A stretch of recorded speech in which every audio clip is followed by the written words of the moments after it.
Cleveland Clinic, Florida provides individualized treatment plans for excellent outcomes of health problems ranging from the most common to the most complex, even in cases considered untreatable by others. Cleveland Clinic, Florida. Every life deserves world-class care.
You just feel it, man. It feels like everybody's dialing it in. You just feel it. Going through the motions. Yeah, everybody's going through the motions right now. Even people at work, I can see it in their eyes. You sense it, you feel it. I mean, people are just unplugged. They're not dialed in. There is no good work that's going to happen in the next week. Week or two. Probably the next 2 weeks. It's really one of the most. It's probably outside of Christmas. These are around the 4th of July. So maybe the two wonkiest weeks of the year because it's got that same kind of feeling. Yeah, we don't. Reason why we're not even on like those 2 weeks in between like Christmas and New Year's because it's just. Yeah, people are just dialing it in. No one's listening. What if you do something kind of cool? Ain't no one gonna fucking hear it. Right, exactly. Don't waste all your energy, man. And kind of cool, it's something sort of cool. Yeah. So anyway, we gonna make it through. We got this here, and then we got tomorrow. Tomorrow, don't forget to get in those calls from the current or former major leaguers.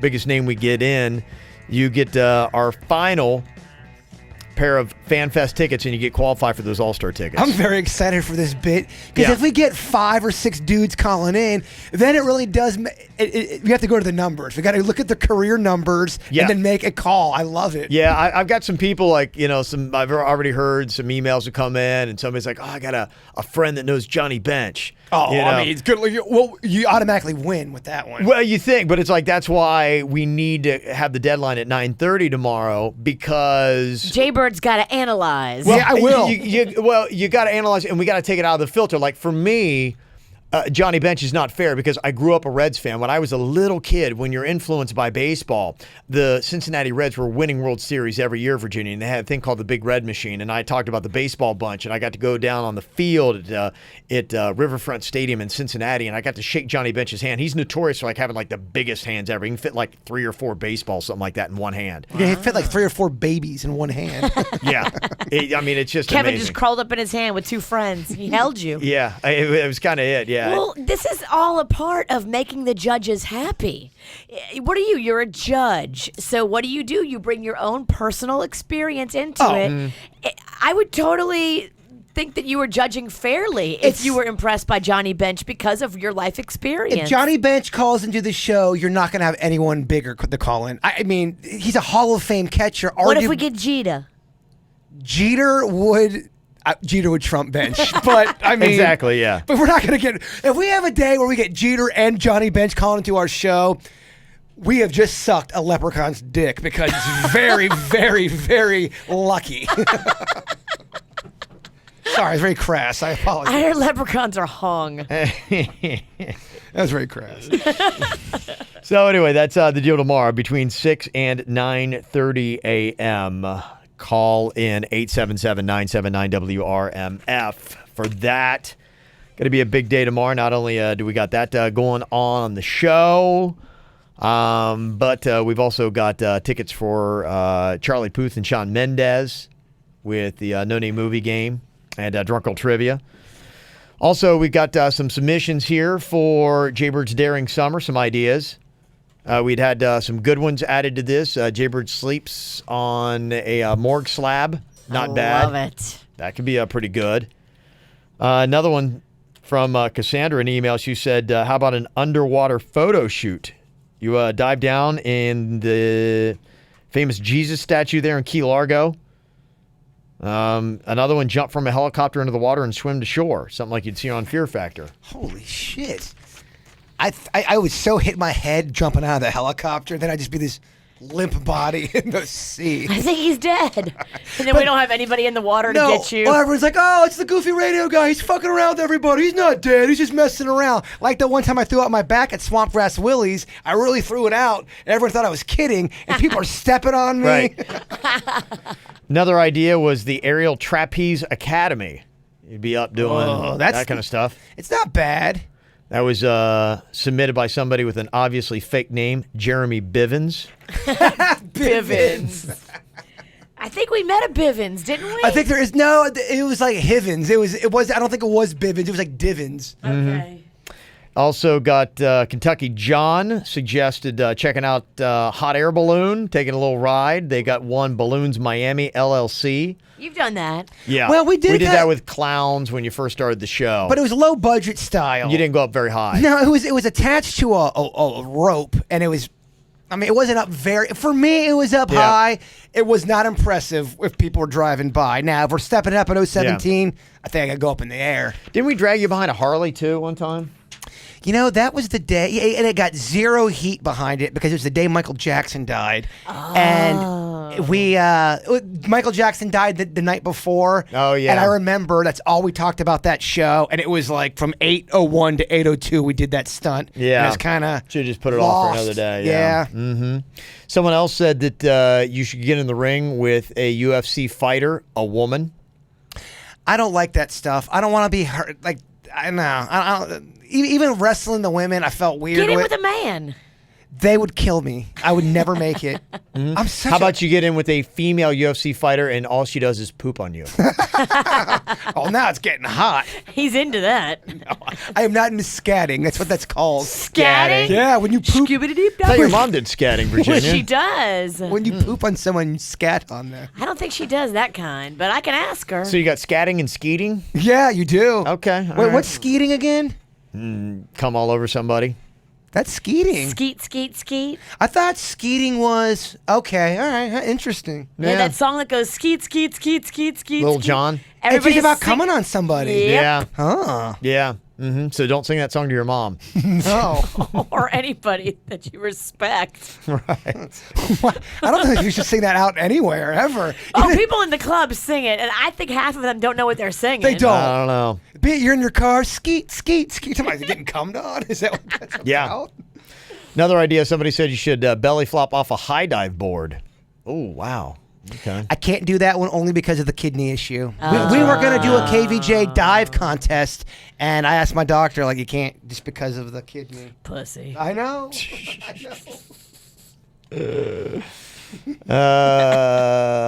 Let me see here. These are all solid, Yeah, though. all People solid. They're stepping up. They are. They're starting to get I like Yeah. this. We need to get the creative juices flowing because this thing could be kicking off as early as next week. Comment from the Momedy that we introduced to you yesterday. I know. I was kind of an unreasonable prick. I was really harsh with my word. I actually felt bad going on Don't my rant. apologize, McEnroe. You're right. Fuck Stand by your words. Yeah. Momedy. No, only because it was kind of a dick. Angie said, "Hey, Jay Bird, you mom-hating fuckface. Go fuck yourself." Hey, J-Bud, go fuck yourself. That's catching on, by the way. I have a T-shirt. Somebody saw me out in public. Hey, Jay Bird. I look up and go fuck yourself. And they were laughing, so I figured they were being cool about it. And it was so awesome. It was in a parking lot where there was a lot of people. Kids were around. I'm like, oh, shit. Let me see. Also got something to put on your radar. A lot of people have been letting us know about Rob Lowe's new A&E show called The Lowe Files. Kind of ripping off our Weird and Whatever thing. It's literally the same thing we're doing with the Weird and Whatever podcast. He's talking about Bigfoot, ghosts, Loch Ness Monster. But he's going out in the field, baby. You know, his is legit. He's doing the work. We're going on the field today, actually. It's with him and his two sons. One of them, unfortunately, does not look like Rob Lowe. I'd be so mad if Rob Lowe was my dad and I came out looking like that. Oh, really? One of them's hideous. Well, think about his brother. His brother, Chad, is, Chad's good looking. he's decent, but he's Yeah. not like Rob Lowe. Rob is Lowe like, is a god. Rob looks like a Greek god. Thank like, you. Yeah. I mean, you're Rob Lowe level. I mean, he's gotten better with age. Yeah. He's beautiful. But Kevin doesn't go to the extra step and calls the kid hideous. Sorry. yeah. Well, I mean, when you're standing Seems next to your strong. dad, It's who's real, Rob it's Lowe. real strong. Yeah. Sorry. Yeah, it's he and his two adult sons. You're, like you said, looking for the paranormal. And he claims, Rob does, that he had an incredible encounter in the Ozark Mountains with the wood ape, which is basically their version of Bigfoot. He told Wood Entertainment Weekly, "I was lying on the ground thinking I was going to be killed." Apparently, they were coming over to rescue him. So I'm sure it's just a bunch of damn hype for the show. I'm not getting sucked in again. Have you heard of the wood ape? Yeah, oh yeah, absolutely. And we talked about this yesterday on our little podcast, and I don't know if this is going to be that good. I think it's going to be a lot of hype. And I think that one that he's talking about, that's the finale. It is. He's making that the finale. It's like that show Searching for Bigfoot when they never found him. Not a big fan. Yeah. Well, but just because, like Kevin said the one time, they don't find shit. I'd No. rather talk about Bigfoot and then not go look for him. Yeah, I'm kind of into that. Yeah, you kind of watch the whole thing. And you're like, this really kind of like sucks. You're waiting season 3. You're like, all right, I think maybe they found some hair. I think it's a raccoon actually, but it could be a squatch. Could be a squelch. Let me see. I'm all up in the Kevin Hart world, seeing him last night at the You Improv. are. Yeah, I am. Any cool behind the scenes, quirky, weird stuff you saw? Where'd they sit you? The one thing that was kind of interesting was, my little secret when I go to City Place, I park on the street that is just kind of like adjacent to where the bowling alley is. Yeah. And I go to a meter there because I find it easier, especially if you're going to the Improv. And a lot of times, or if I'm going to Copper Blues or the movie theater, and they'll prop open those back stairs. It's a big-ass staircase going up, but it's a nice little shortcut. It's a sneaky little shortcut. It is. It's kind of like my little secret, which I just blew. But I was back there parking last night, and there were like 4 or 5 dudes that were like in these like black suits that were kind of like hanging out back there at the bottom of the staircase. I'm like, it's kind of odd. And then I'm like going, oh, wait, these are guys waiting, because there were 2 dudes that we were talking about the autograph seekers. They were there waiting to see Kevin Hart when he came in. So they must have like a service elevator. So when they got a big name like a Kevin Hart, they bring him in through the back way. He just jumps out of the car, goes right in, service elevator, takes him up to the Improv. And so I kind of saw that. And they were kind of having a conversation with the guys, being going, just to let you know, like, it's not going to happen. He's going to be running in and then running out. Right. We know why you're here. We know what you got to go. Because they had like all these Kevin Hart things. And it looked like they were going to try to get 5 things signed. Yeah, going, look, we know what you got going on. We're just letting you know, like, save your time. That's the other thing that pisses celebrities off if you have more than one item to sign. A lot of times they'll be cool to do the one item. Yeah. If you've got 9 pictures, they get really pissy about that. Yeah, and I get them saying, hey, look, 1 autograph per person. And, I know the Queen one time, she'd gone, Urban Meyer, Buckeye coach, had a camp at FAU. And he's like, I'm not going to sign for you. I'll sign for the kid. And so that's kind of his own personal thing, because they're like, otherwise they would be there all day long signing autographs, and they want to try to get it to a young kid or somebody. There's legit people that really, they should deserve that autograph. The fans. It's kind of the battle. Yeah, these autograph hunters have kind of like caused that. So, Queen's like, oh, let's stick around, watch him come in. I'm like, I'm going to see him. Like, so we went on up and kind of waited. But, the thing that's interesting about the Improv is, the green room is kind of like back of where all the fans are and everybody else watching. And so they have to walk. See him. Yeah, they have to walk him down like you're walking in between 2 tables with people, and the place was packed last night, obviously. And so, those same guys that I guess are probably his bodyguards, 4 or 5 guys, they have to walk. And he's walking down a line in between people's tables to get to the stage. It's just kind of interesting. That's just how the Improv is set up. I kind of like it's different. I like it. It is, but it's kind of interesting, when that's the setup for it. And so I was, looking at some Kevin Hart stuff with him being in. His final show is going to be going on tonight. And he was doing an interview with this guy named James Davis, kind of this up-and-coming comedian. He had a show that just debuted last night on Comedy Central. It's called Hood Adjacent. And it's kind of interesting. I didn't know anything about this guy until just last week, but he's going to be at the Palm Beach Improv July 6th through the 8th. So this will be next weekend. He's coming in, and he's starting to get a little bit of attention. The concept is this guy grew up in South Central, and the first thing you hear is when you hear like South Central Los Angeles, you're thinking about, the riots, and you're thinking about, boys in the hood and that kind of stuff. Gang violence. But this guy apparently was he was in a preppy neighborhood. He said in all South Central's not like gangbanger country. It's not. He was like 2 streets over from the bad shit. He's like, I could smell it, but it's like, he went to like a prep school and all that kind of stuff, and so he's like a preppy dude. Here's just a little bit of Kevin Hart talking to him, and I saw this interview they had done. How long you been doing stand-up now, James? Man, like about 10 years. 10 years? How old are you? I am early 30s. What are you, pregnant? I'm early 30s. It's not what you think. Don't judge me. Because listen, if they're doing some high school movie and they need the dumb dude who still can't graduate, I want to be that dude. That's the guy, yeah. So you never want to let the age out? Nah. Where you from? I'm from Los Angeles, South Central, adjacent. Wow. Yeah. Wow. Yeah, because if I say South Central, you're gonna think of your favorite scene from like Boys in the Hood or Baby Boy, and I grew up where they kept the craft services. You know what I'm saying?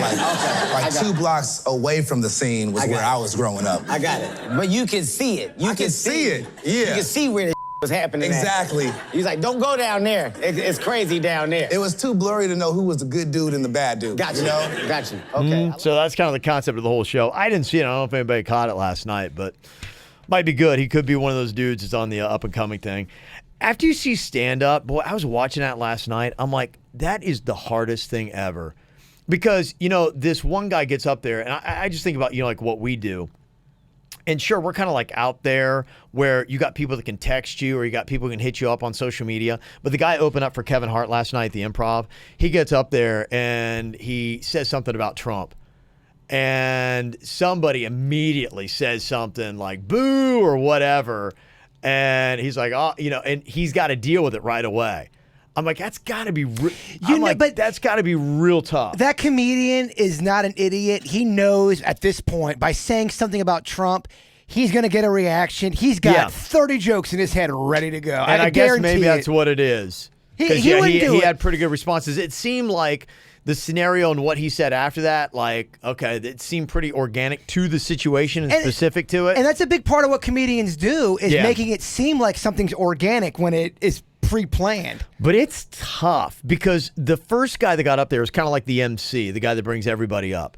And the guy that really fully opened up for Kevin Hart, really funny guy. He was really good. In fact, he actually might have been, he was, I think, as good, maybe even a little bit better than Kevin Hart. A lot of times that happens. But the guy that first came up, it wasn't happening. It's just, if you ever been there where it's just, you're sitting in the crowd and he's kind of getting, you feel like almost he's getting more nervous and you're getting more anxious, and it's a tough dynamic. There's nothing lonelier in the world than being on stage when shit's not working and the crowd's turning on you and you're like, oh, We just want Kevin Hart. oh my gosh. it can turn around and fuck you over real quick. Yeah, and I was just thinking, man, I mean, just being up there, I mean, it's like your dick is in your hand. Like, it's tough. And even last night, Kevin Hart, I don't know what was going on with his microphone.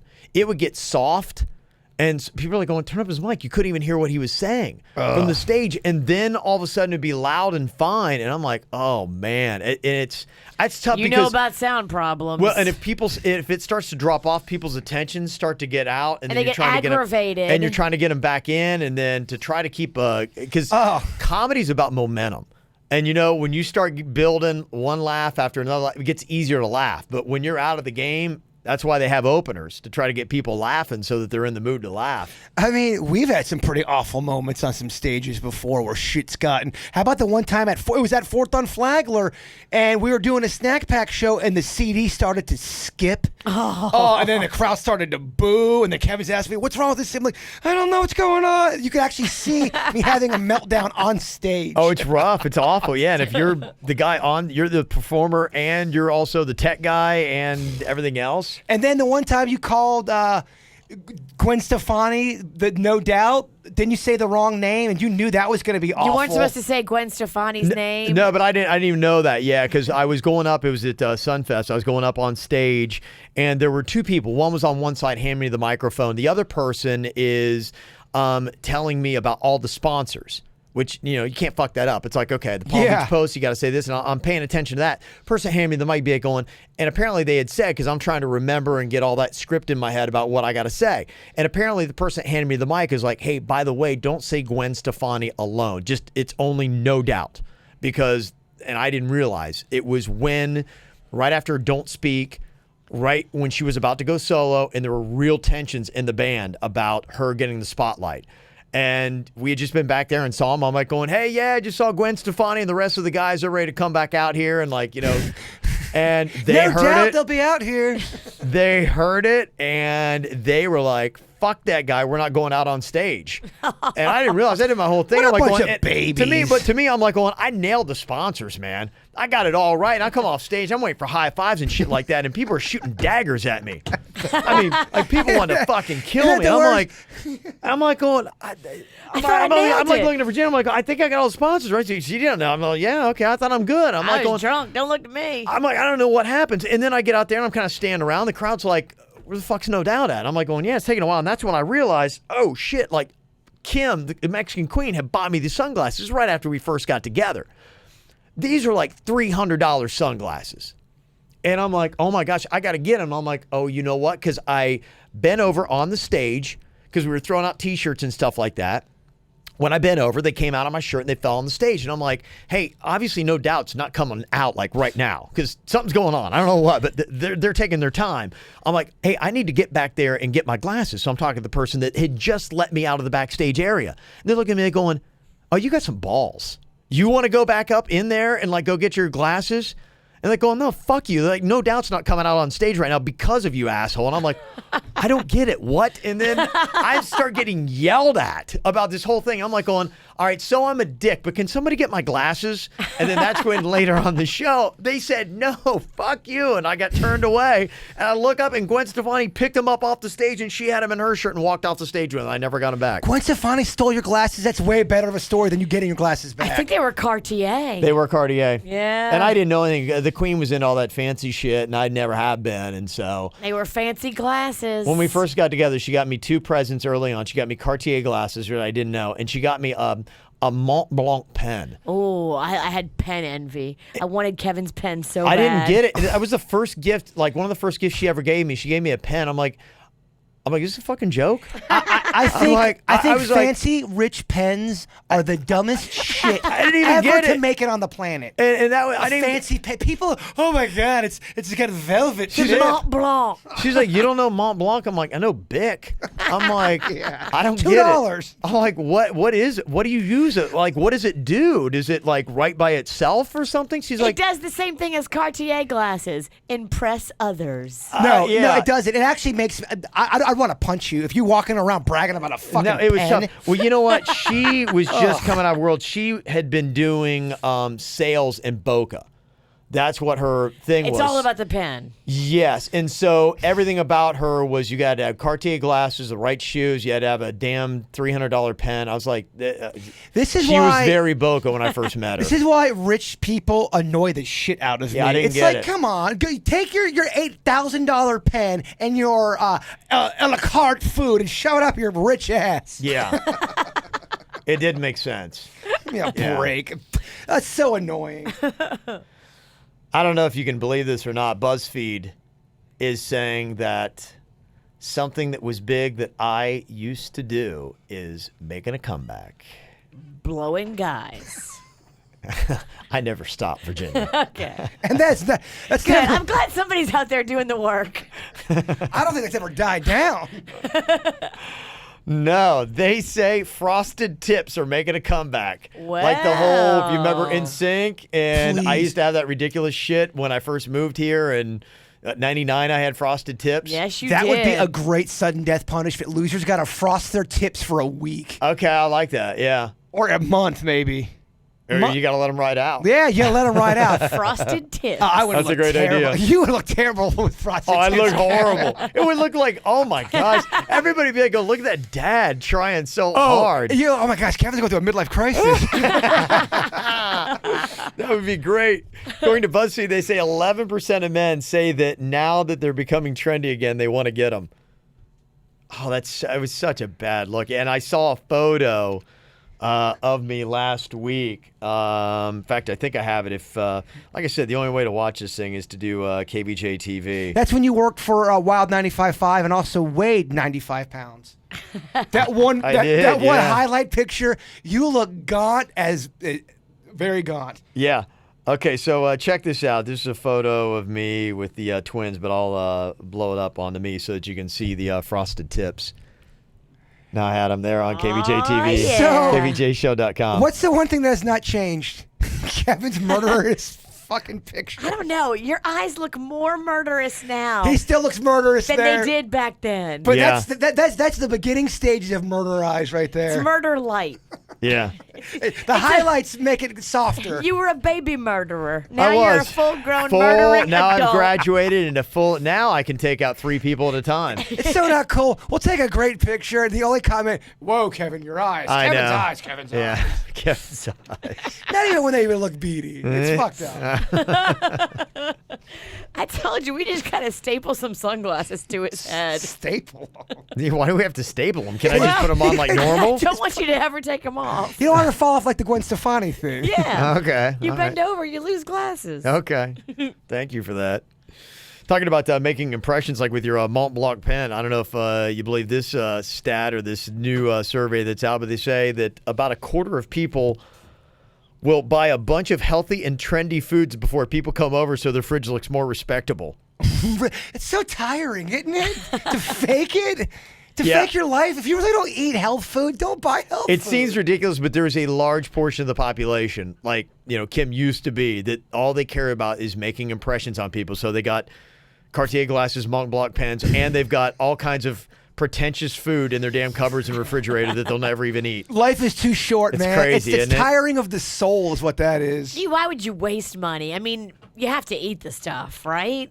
Yeah, and maybe you do. I would hope that the majority of people are going, oh, well, I got to make sure that it looks like, oh, look what I've got. I've gone to Whole Foods. Like I said, Whole Foods, it's nothing that they necessarily do, but I feel an air of pretension when I walk into Whole Foods. You're right. Yeah, You're right. I sense it. I smell it. I'm like going, but there's a lot of stuff I like there. I love the store. Yes. The customers kind of stuck up. The prices, You feel it. Yeah, you can feel Yeah. it. The prices are insane, but the products are really good. No, they have do good have food. some They good do. stuff. They have really good food. And you can get a draft beer and walk around and shop with it. How cool is that? Badass. No, Yeah, but it's it's nice. just the people. I'm going to would you go to Publix? I'm There going to is, Whole like, yeah. Foods. There's like a pretension. Heaven forbid if you ever went to Winn-Dixie. Oh, the beef people can't What? hang with the beef What? people. What? They say that more than half of people say they've judged someone by what's in their fridge. Those people are assholes. Okay, you judge people, but for the opposite reason. I'm an asshole. Yeah. Not enough sauces. Yeah. Not enough frozen You're food. right. I'm a junk food asshole. Yeah, I am. you would. Too for much the lettuce. For the opposite reason. Kevin will be eating something, just mind his own business, and I just stand over him and basically roast him with what he's eating. Fucking greens, huh? Eating greens again? Pussy. He's just trying to eat during commercial break. Yeah. You have to deal with all this judgment. I own it. You hear this story happen a lot. I think the stat is 85% of all NFL players will lose every penny they've ever made in the league within 5 years of retiring. And this is one of those stats or those stories that proves the stat true. There's a guy named Clinton Portis, used to be a running back for the Miami Hurricanes. Yeah, remember. Phenomenal dude. If I remember right, he's the guy in the national championship game against Ohio State, blew his knee out horribly. I mean, it was one of those hits like, you watch, you don't think of it, you hit it going, oh man, I hope he's okay. Maybe he sprained his leg. And then you saw like the hit in slow-mo, you're like, oh shit. I hope he's breathing. Like, oh my, like, how your knee goes this way, his went, yeah, the other way. It was one of those ones you just couldn't watch. He made a comeback, actually played in the NFL and did well, made $43.1 million in 9 years. Wow. Yeah, pretty good, pretty awesome, right? Dude, set for life, right? Should be. Nope. Lost it all. He's now in a 2-bedroom apartment in Virginia. Damn. What did he do? Just bad investment hanger-ons? You know what? Here's the problem with these guys. He thought that he had good financial managers. He thought he was making good investments. He was doing the right stuff with his money. And he just did an interview and talked about how these people totally bad investments, took all of his money, all of it was gone.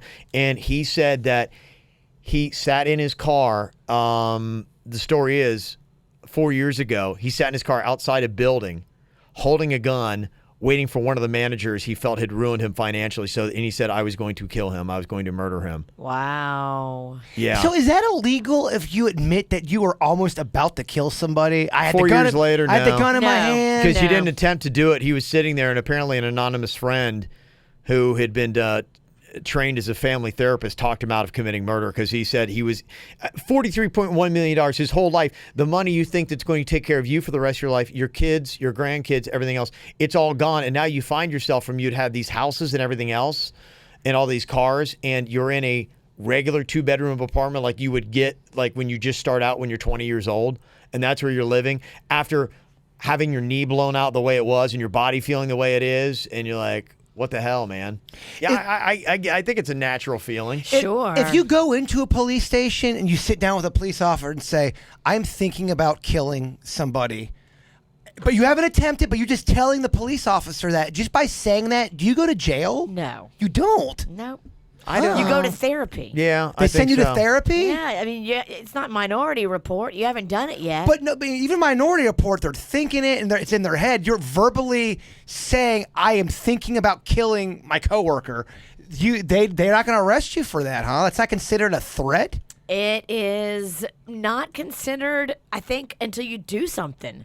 Yeah, I They think you can't- actually have to attempt it. I mean, the first thing they get you for, I mean, they do have conspiring to murder. I mean, you had the Dalia DiPolito's trying to hire a hitman, but, you're doing that with the goal of trying to It's make. moving forward with Yeah, you've it. got a guy you think is a hitman. When you go into the cops, you know they're not hitmen. It's a cry for help when you go to the cops. Yeah. They should try to help you at that point. Then they will. I don't think they're going to arrest you. I don't think so, but I mean, it's a good social experiment. Let's give it a shot. Yeah. Anybody would believe you if you go in there and say you wanted to kill me. I mean, dressed like this, this guy's coming unhinged. Yeah. So go make that happen. Let's see what exactly happens with that whole thing. So I'm good. yeah, I'm good. It's a lot of heat. I'm not. Yeah, for what? Yeah, I got the weekend coming up, and It's summertime, dude. whatever. 4th of July. It's America. Your word. Yeah. A couple other quick things didn't squeeze in from the regular show on my mind, the good and the bad. Wawa, I know Denny's loves that. They got a date now and locations for the next couple ones going to be opening up. Davie and Pompano, July 27th. And then they got Lauderdale, Parkland, Deerfield Beach opening up later this year. They have 118 now, and Wawa, listen to this, in Florida in 10 years wants to have 500. So I believe if it. you like the Wawa, they're going to just be all over the place. Whoever their marketing team is, they nail it. There was a buzz around this area. And they have cheap gas. Because I price Yeah. shop for my gas. I look, and every nickel, every dime, I'm counting it. They have the cheapest gas. Yeah. And I've been looking really forward to the Brightline because I like the concept of being able to like hop on a train in West Palm and be, in Brickell in an hour and how cool that is. And I'm like, Can't wait for the Brightline. yeah, I'm like, because I love the whole bar hopping thing. I always have. But I'm like, how convenient would that be? It's like I take an Uber to the station. I pop down to Brickell in an hour and you could take some roadies with you and then you hit a couple of places there and you road trip it back. They're now pushing back their dates. They were supposed to be yeah, I know. That's crushing. Now what? Yeah. It's coming in 2025. Not that bad, but it was going to be the end of July. And this summer, yeah. Yeah, this summer is when you're going to see it. Now it looks like you're talking fall. The Lauderdale to West Palm will no longer begin in late July. They say the Lauderdale to Miami connection was supposed to begin in August. And Miami to West Palm was going to start in September, and now they say sometime in the fall, but, we could be talking November by the time this thing gets going. And the phase 2 between West Palm and Orlando, because a lot of people are going to take this thing to Disney. Sure. They say they're probably not going to be starting that till like 2019 now. That's just even building it. So, yeah. So anyway, they say the train's going to go 125 miles an hour. That's cool. That is kind of cool. So, yeah, so that got pushed back as well. Alrighty, Buds is where you can go, and if you are having a 4th of July party and you don't feel like doing all the work and grilling, just get some Buds for takeout, baby. Yeah, Philip gave me another message. They're coming up on July 4th holiday weekend. They're going to be doing a special 10-piece of fried chicken for $8.99. Starts Friday. That's a good deal. It is a good deal, and of course they've got the number 3 lunch bunch, $6.99. Comes with all the chicken fingers, side, 2 corn fritters, and a drink. Make sure, too, when you go, you get the bird sauce, and you get the mac and cheese, and you get the corn fritters. Those are 3 things that you must get with your chicken. I love taking sauce and smothering it, the bird sauce in the macaroni and cheese. It almost makes like a macaroni and cheese soup. Oh, okay. But I love that. That's my game. Rocco would do that. Yeah, it's a very little kid thing to do. All right, you guys have an amazing day. We got one more to go before we get to the big 4th of July weekend. So y'all have a good one. We'll see you later. Bye. Cleveland Clinic, Florida provides individualized treatment plans for excellent outcomes of health problems ranging from the most common to the most complex, even in cases considered untreatable by others. Cleveland Clinic, Florida. Every life deserves world-class care.